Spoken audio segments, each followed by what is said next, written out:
Out of the entire garden, this thing behind me is the most valuable space per square foot. This is a hotbed, and a hotbed is an ancient gardening technique where variants of it have been around for thousands of years. Now, this version in particular is something I learned from Jack first, and it has completely transformed not just how I garden, but also my approach to self-sufficiency. So in a nutshell, a hotbed is a hot compost bin where you utilize the heat to grow early crops. Now, if you don't have space for a polytunnel in your garden, or maybe you have an allotment and you're not allowed a structure like a polytunnel, then a hotbed is a fantastic alternative. Why is a hotbed a fantastic option? You might be asking. Well, there are lots of different reasons why. So the first is an extended season, not just with the layer of protection in terms of the lid, but you also have the heat being generated, which means in January and February you can start sowing crops. They're going to be protected from frosts, and you can start to harvest them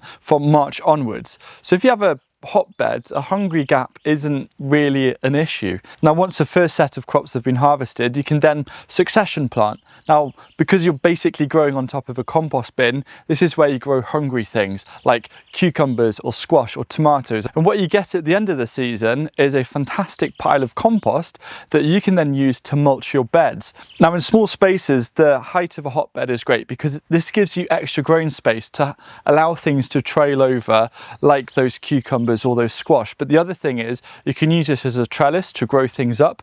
What I'm about to do actually is plant a row of comfrey underneath the hotbed to kind of soak up all of the nutrients as well. And later on in spring and summer, you can take off the cold frame and just use it as an independent cold frame. And so what a hotbed is a perfect example of one of my favourite permaculture principles, which is stacking functions. Instead of just looking at a hotbed being like, okay, this is a great way to get some early crops during the hungry gap, there are multiple benefits to having a hotbed, which gives me multiple reasons to create a hotbed.